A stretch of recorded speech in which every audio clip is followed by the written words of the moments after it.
स्वामी जी, दूध कौन से जानवर का सबसे अच्छा होता है? बेटी, दूध तो भैंस का ही सर्वोत्तम होता है।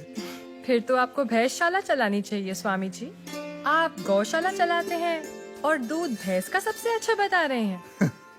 वो इसलिए बेटी, क्योंकि आपने दूध के विषय में पूछा है और दूध भैंस का ही उत्तम होता है। तो फिर गाय का दूध स्वामी जी? बेटी, गाय का दूध दूध नहीं, अमृत होता है। और हमारे लिए गाय जानवर नहीं, हमारी माँ है। वो कैसे स्वामी जी? बेटी, हमारे शास्त्रों में स्पष्ट उल्लेख है, गावो विश्वस्व मातरः, गाय संपूर्ण विश्व की माता है।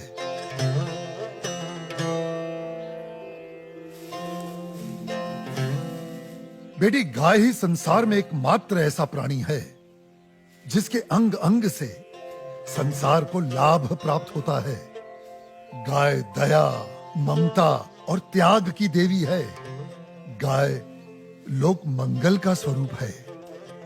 लोक मंगल का स्वरूप है? वो कैसे स्वामी जी? हाँ बेटी, गाय का दूध पीने से शरीर के साथ साथ मस्तिष्क का भी विकास होता है। गाय के दूध में 8 प्रकार के प्रोटीन्स, 6 प्रकार के विटामिन्स, अनेकों प्रकार के एमिनो एसिड्स और न जाने कितने प्रकार के दुर्लभ तत्व प्राप्त होते हैं। It's a complete and wholesome food. ये मानव शरीर के प्रत्येक रोगों के लिए वरदान है। इसीलिए ये अमृत है। अब तुम गौमूत्र को ही ले लो। गौमूत्र बेटी अद्भुत औषधि है और हमारे आयुर्वेद में तो कई सारी जीवन रक्षक दवाएं गौमूत्र को केंद्रित करके ही बनाई जाती हैं। अच्छा। क्या आपको पता है, अमेरिका अपनी दवाइयां बनाने के लिए काऊ यूरिन इंडिया से ही इंपोर्ट करता है। रियली? अब आओ गोबर पर।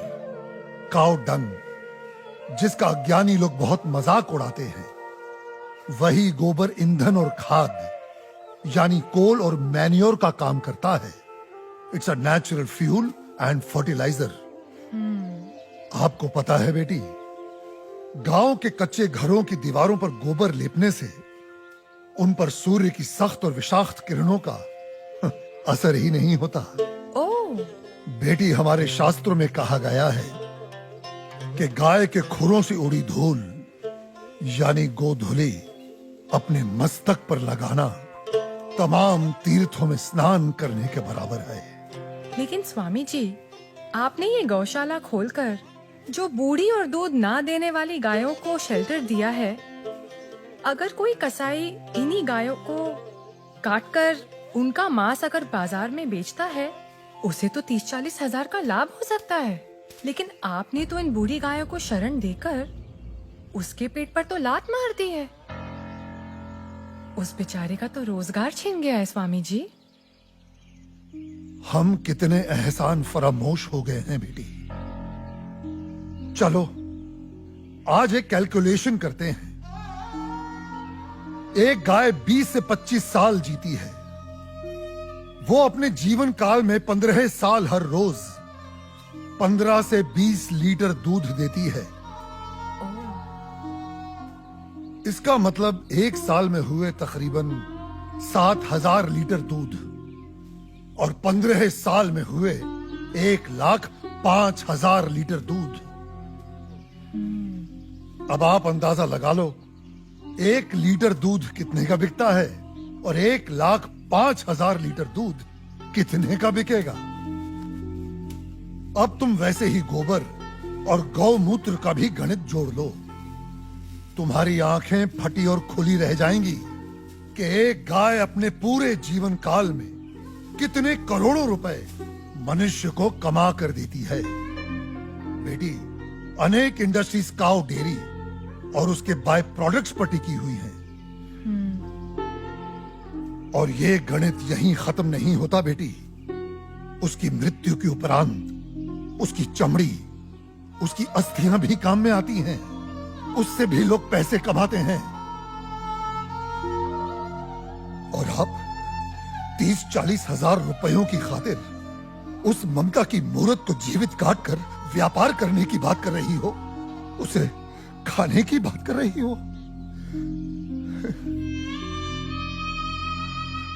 और कितना त्याग, कितना उपकार चाहिए एक प्राणी से। जिस मां ने अपने जीवन काल में हमें इतना धन दिया हो, हमारी सेवा की हो, उसके वृद्ध हो जाने पर, उसके बीमार हो जाने पर हम उसका त्याग कर दें, उसे अबैंडन कर दें। धिक्कार है ऐसी सोच को। बेटी अपनी मां के वृद्ध हो जाने पर उसे बेचा नहीं जाता, उसे काटा नहीं जाता, उसकी सेवा की जाती है। मैं आपकी बात से सहमत हूँ स्वामी जी, लेकिन आपका पॉइंट ऑफ व्यू प्रेजुडिस भी तो हो सकता है, क्योंकि आप एक हिंदू हैं। ओ मैडम जी, आप बिल्कुल गलत बोल रही हैं। मैं एक मुसलमान हूँ और मेरा नाम इस्लाम मुन्ना शेख है और मैं इस आश्रम का ग्वाला हूँ। और हमारे कुरान पाक में कहीं भी गाय के गोश्त को खाना नहीं लिखा है। हम हिंदुस्तान में रहते हैं। अगर गाय हिंदुओं की माँ है तो गाय हमारी भी माँ है। तो इसका मतलब आप भी गौ हत्या के खिलाफ हैं? 100%। हम हिंदुस्तान में गौ हत्या नहीं होने देंगे।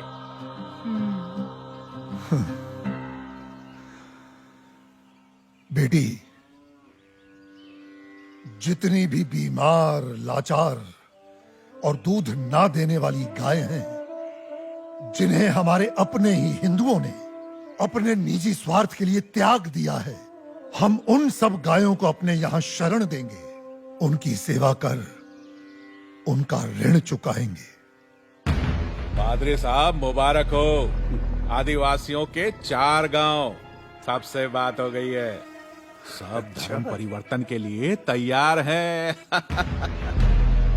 आप तो ये रखिए, धर्म परिवर्तन के बाद सब में बांट दीजिएगा, सबको खुश करके भेजिएगा। Thank you my dear, God bless you. मगर पादरी साहब, उन आदिवासियों के सारे वोट मुझे ही मिलने चाहिए। श्योर। अपने लाल सलाम को अपना लाल बावटा फहराना चाहिए। Don't you worry mister Shiva Rao, आप तो बस हमारी मिशनरी को सपोर्ट करते रहिए। आई एश्योर यू, आपको वोटों की कभी कमी नहीं होगी। कोई वोट नहीं पड़ेगा साहब, भूल जाओ राव साहब, भूल जाओ। कोई वोट नहीं पड़ेगा और ना ही कोई धर्म परिवर्तन होने वाला है। हाँ? क्या बकवास कर रहा है? बकवास नहीं करता है साहब, सच बोलता है। एक नया साधु आया है, पूरा दिन सनातन धर्म का प्रचार करता है, भंडारा लगाता है और ये आदिवासी बैठ के उसका बात सुनते। ये पत्रकार लोग खूब इंटरव्यू कर रहे हैं उसका। और भाई, उसका कन्विंसिंग पावर इतना जबरदस्त है कि कोई भी दूसरा धर्म घंटा अपनाएगा। ये तो कुछ नहीं साहब, अपना मांस का धंधा चौपट होने वाला है। वो सारी बूढ़ी और बीमार गायों को शरण देता है। वो स्वामी गो हत्या के सख्त खिलाफ है।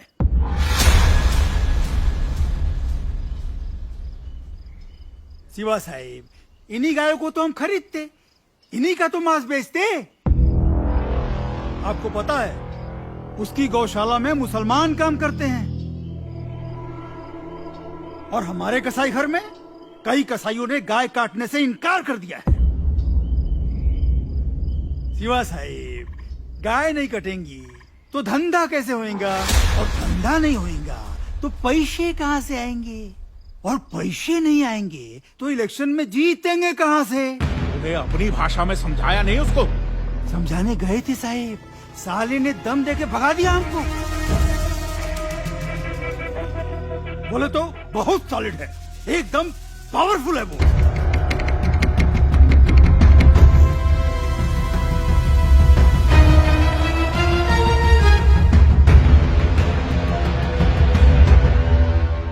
स्वामी जी, आप तो सेक्युलर हैं, लेकिन आपके हिंदू धर्म में ये जो कास्ट सिस्टम है जात पात, भेदभाव, ऊंच नीच, इसके बारे में आपको क्या कहना है? हाँ बेटी, इन्हीं बुराइयों ने तो हमारे सनातन धर्म को कलंकित कर दिया है और मैं बेटी इसका सख्त विरोध करता हूं। लेकिन बेटी क्या तुम जानती हो, ये ब्राह्मण, क्षत्रिय, वैश्य और शूद्र जातियां नहीं हैं, ये 4 वर्ण हैं और इन 4 वर्णों का विभाजन जन्म के आधार पर नहीं, कर्म के आधार पर किया गया है। समाज की उत्कृष्ट व्यवस्था के लिए, गवर्नेंस के लिए स्वयं मनुष्य ने इन वर्णों को बनाया है। बेटी जो तेज बुद्धि वाले थे उन्हें पूजा पाठ, पठन पाठन, यज्ञ हवन और ज्ञान का प्रचार सौंपा गया, वे ब्राह्मण कहलाए। जो बलिष्ठ और शक्तिशाली थे उन्हें समाज की रक्षा का भार सौंपा गया, वे क्षत्रिय कहलाए। जो बिजनेस माइंडेड थे उन्हें व्यवसाय दिया गया, वे वैश्य हुए। और बेटी समाज में स्वच्छता बनाए रखने वालों को, सेवा करने वालों को चौथे वर्ण का नाम दिया गया, वे शूद्र कहलाए। बेटी हमारे शास्त्र कहते हैं, जन्मने जायते शूद्राः संस्कारात् द्विनोच्यते, अर्थात जन्म से प्रत्येक व्यक्ति शूद्र होता है। वो केवल अपने संस्कारों से, अपने कर्मों से ब्राह्मण, क्षत्रिय, वैश्य या शूद्र बनता है। अब आप मुझे ही ले लो, पहले मैं अखाड़े में पहलवानी करता था तो तब मैं क्षत्रिय था, आज मैं प्रवचन देता हूं तो आज मैं ब्राह्मण हुआ, और यदि कल मैं कोई व्यवसाय करता हूं तो मैं वैश्य कहलाऊंगा, समझी? मेरा ब्राह्मण या क्षत्रिय होने पर कोई कॉपीराइट नहीं है।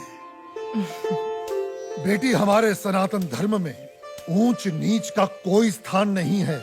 ये चारों वर्ण एक दूसरे के पूरक हैं।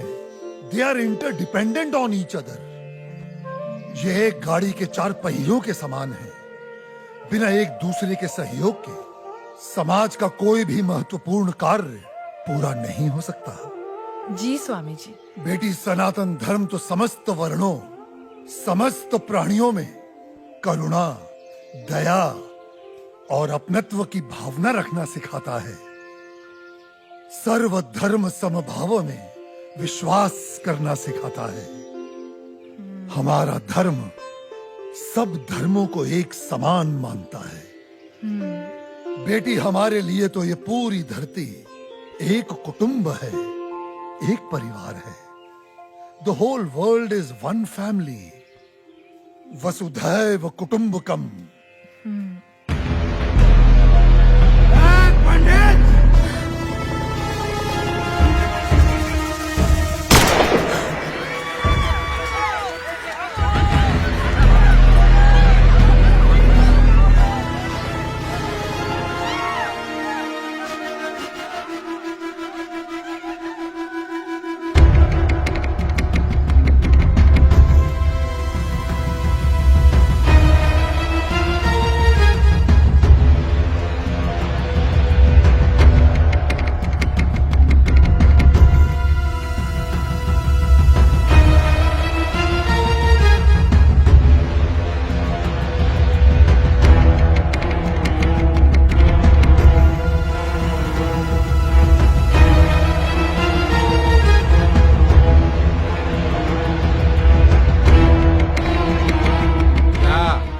क्या रहा है यहाँ पर? हाँ, चल क्या रहा है यहाँ पर?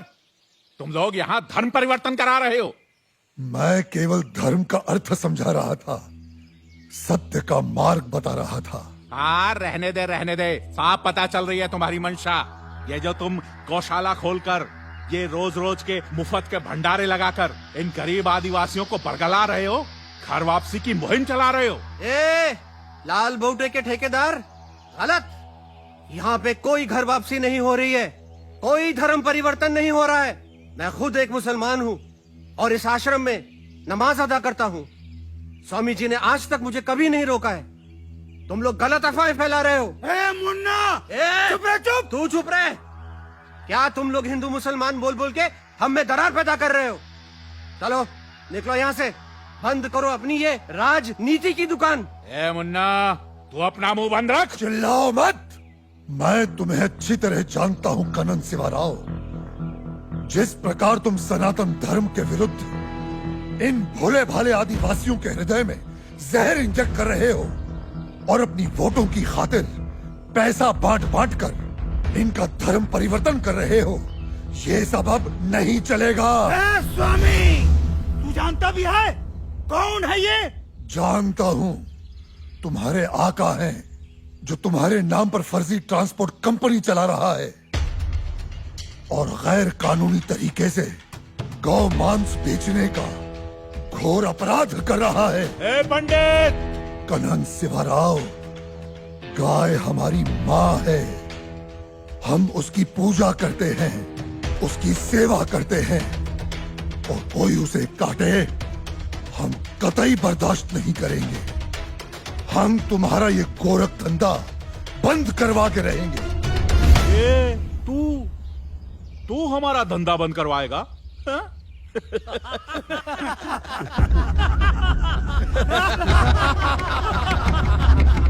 चाइला, ए गौरक्षको, एक गाय का गोश्त भी गोश्त ही होता है।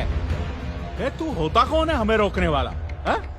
मैं मुर्गी का गोश्त खाऊं, बकरे का गोश्त खाऊं या गाय का गोश्त खाऊं, गोश्त तो गोश्त ही होता है।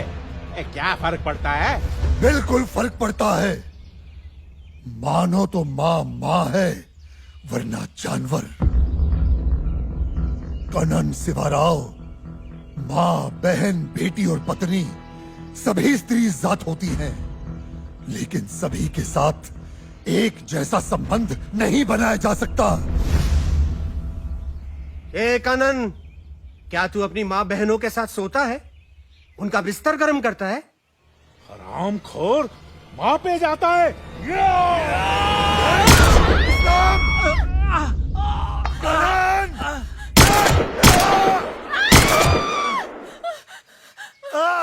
ये हमारे दलित भाइयों को भड़का रहे हैं, उनका धर्म परिवर्तन करा रहे हैं। मारो!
शिवराव, ब्राह्मण को कमजोर मत समझ।